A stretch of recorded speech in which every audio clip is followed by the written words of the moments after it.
video ko regarding my C-Bank credit na naaprubahan nga po ako worth 30,000 pesos. Ang laki, diba? Ano? Ang laki nga naman ng approval rate ni C-Bank credit sa akin. At alam naman natin na si C-Bank is a very legit bank regulated by the BSP, registered CIC accredited. Wala tayong question sa legalities ni C-Bank. And ito na nga, ang daming naiinggit. Ang daming nagtatanong, paano nga ba magkaroon ng C-Bank credit? Paano nga ba maging eligible sa C-Bank credit? So, FYI guys, bago tayo magkaroon ng C-Bank credit or ma-offeran po ng C-Bank credit, we need to have a C-Bank account, of course. Well, actually, na-feature ko na before kung paano gumawa ng C-Bank account using my Shopee account, which is nililink ko lang siya doon, which is napakadali niya lang din gawin. But outdated rin yung video na yun. Over a year ago ko na rin siya ginawa. Siyempre, nag-a-update yung creation account natin sa C-Bank. Kaya nga, this time, ginamit ko yung account ng asawa ko sa C-Bank. Wala pa kasi siyang C-Bank account, kaya ginawan ko siya at ipapakita ko sa inyo paano gumawa ng C-Bank account this year 2025. And as usual nga, para mas mabilis ang paggawa natin ng C-Bank account, ililink na agad natin siya sa ating Shopee account. Lahat naman tayo siguro no may mga Shopee account, di ba? So FYI, yung mga pa-loan products po kasi ni Shopee, which is si SPayLater, saka si S-Loan po, are financed by C-Money Credit Finance. And itong si Money Credit Finance Philippines po, of course, ang affiliate bank siya po is si C-Bank. Kaya nga po magkakarugtong ito, magkakapartner po ito. Kaya nga po, upon creating a C-Bank account, kailangan po talaga natin i-link siya sa ating Shopee account for more benefits pa din po kasi ang dami nga namang benefits kapag na-link natin siya sa ating C-Bank account. Ito na nga, no? Based sa experience ko before, dati kasi SPayLater lang yung meron ako. So, ang sabi nila, mag-download daw ako ng C-Bank account, no? Para mas ma-offeran ako ng mas mabilis ng S-Loan. Wala pang 1 month, guys. Na-offeran agad ako ng S-Loan. Sabi ko, legit pala. Na kapag may C-Bank account ka, is ma-unlock mo rin yung S-Loan mo. And eto na nga, bagong-bago lang kasi itong si C-Bank credit. Nung nag-install ako last year ba yun? Or last year lang. Bagong-bago pa lang si C-Bank account nun. Wala pang pa C-Bank credit. Wala pa siyang pa-cash loan na ganito. So, there came a point na nagkaroon nga din siya. Kaya ngayon, ang daming interesado sa atin. Paano nga ba magkaroon nito? So, eto na nga, share ko siya sa inyo. Of course, downloadable yan sa ating App Store at sa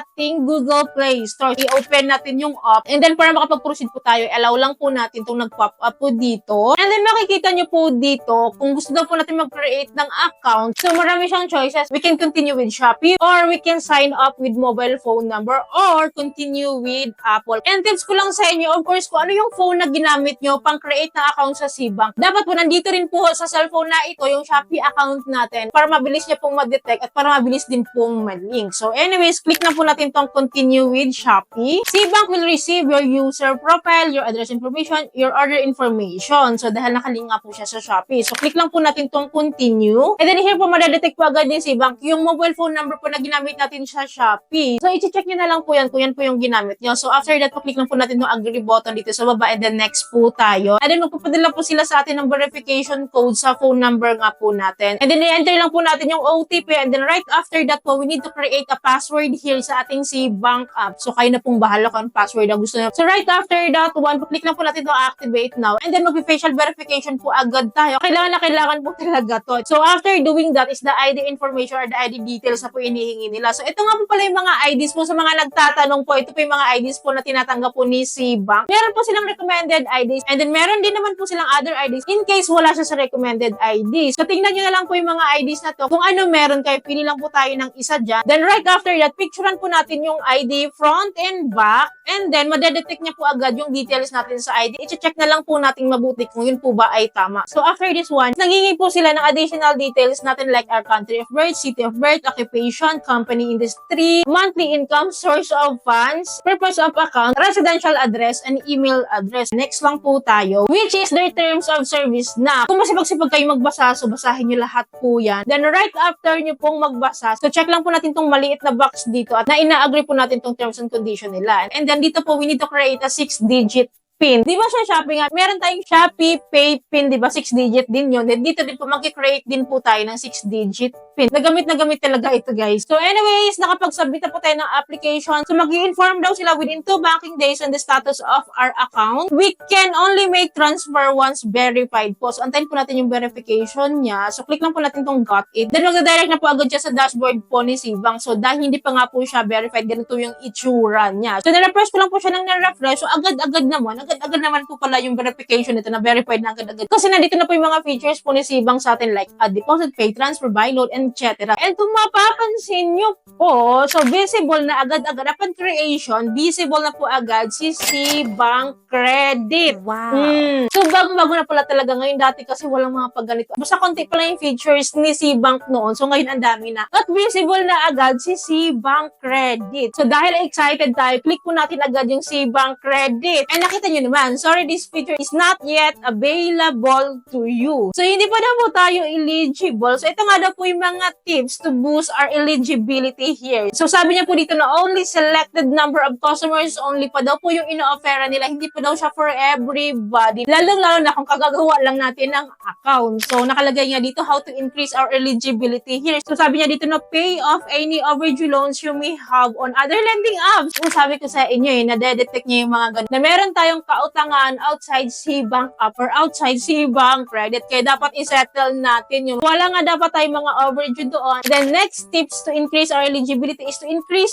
our deposits. So dapat talaga nagpa-fund tayo sa ating Cbank Credit. Alam nyo ba, kailan lang din naman ako nag-fund dyan sa Cbank Credit eh. Pa-in and out lang yung pera ko. Nagpa-fund ako ng ilang araw dyan, pero kinukuha ko rin, kinakash out ko rin. Yun yung activity ko doon. At ang ginawa ko din, doon ako nagbabayad ng aking mga bills. At saka dito na rin ako bumibili ng loads, guys. Sa 3% off siya, mas mura siya kaysa kay Gcash. Yun lang po yung activity ko doon. And then next tips po to increase our eligibility is to pay with Cbank. So sabi niya po dito, pay your daily essential with your Cbank debit card, pay bills, scan, pay, and more. So ako po, meron na rin akong debit card din. So pwede daw natin yung gamitin as payment method. At pwede na natin gamitin to scan QR code and etc. So please know po na yung eligibility daw po natin is depending on bank evaluation pa din po. So sabi dito na conditions that do not guarantee your eligibility include but are not limited to making a sudden large deposit into your Cbank account. Dahil kung gusto natin ma-offeran agad-agad ang gagawin natin, babagsak tayo ng malaking amount sa ating Cbank account, magpa-fund tayo dyan para mas ma-offeran tayo. So hindi daw po siya guarantee na ma-offeran ka kung gagawin mo yun. And next one is being a Cbank customer for over a year. So hindi din daw po guaranteed yung eligibility natin na porket ang tagal na nating may account sa Cbank is ma-offeran po tayo. So hindi po siya guaranteed na ganun. Kasi tulad nga po sa akin, last year I think, or last year po ako nag-create ng aking Cbank account. And ngayon lang po ako na-offeran ni Cbank Credit. Dahil nga po, ginawa ko nga yung mga tips nila na mag-deposit, gamitin yung ating Cbank app, yung mga features po ni Cbank app. And then yun nga, nag-request din ako ng debit card. Marami po talaga akong activity sa Cbank, guys. So yun din po yung gawin nyo, guys. Huwag nyong antayin na sumanib siya sa inyo. Or ma-offeran kayo agad-agad. Pagtrabahuan nyo rin, gamitin nyo rin talaga yung app. So by the way, nalaman na rin naman natin yung mga dapat natin nalaman dito sa Cbank Credit at nakapag-create na tayo ng account dito sa Cbank. So ngayon, pupunta po tayo sa ating Cbank account. So other po ng financial services, actually nandito lang din naman si Cbank. Pakalat-kat lang siya sa ating account dito. Nakalagay Cbank. So i-click po natin yan. And kung makikita nyo pala dito, no, hindi pala ka-activate yung SPayLater po ng husband ko. And hindi pa po siya eligible to activate dito kahit pa po nag-reflect yan dyan. Kasi nga po, wala siyang ganong activity dito kaya wala rin siyang offer. So anyways, click na po natin tong Cbank. So here po, dahil hindi nga po ganong ginagamit po to ng husband ko, no. So nag-expire na yung identification niya. So kailangan daw mag-re-upload ng identification niya dito. So usually naman din talaga sa Shopee nag-update talaga yung ating identification dito. So pinapa-update talaga ni Shopee yan. So mabilis lang naman siya gawin, guys. As usual, no, ipoprovide ulit natin yung mga information natin, then self-verification, and then ID details po, and then yung additional details po. So after doing that po, so nakalagay nyo, we are verifying your ID. So hindi natin yung kailangan antayin. So punta muna tayo dito sa finance. So i-click po natin tong Cbank, and then i-click po natin tong open or link an account. So here po, we need to enter the 6-digit PIN nga po na in-enter natin o kinreate natin kanina sa ating Cbank account. Then right after that po, magpapadala sila ng verification code. I-enter ulit natin. Puno-puno talaga lang security itong Cbank. Anyways, after that, so makikita na natin tong link with Cbank. So ito na nga siya, guys. So ngayon, ililink na po natin tong Cbank account to our Shopee account. So kapag nalink po natin tong ating Cbank account to Shopee Pay, so ito nga daw po yung benefits. We can view our Cbank account details from Shopee Pay. We can top up our Shopee Pay account instantly from Cbank. We can transfer funds from Shopee Pay to your Cbank account for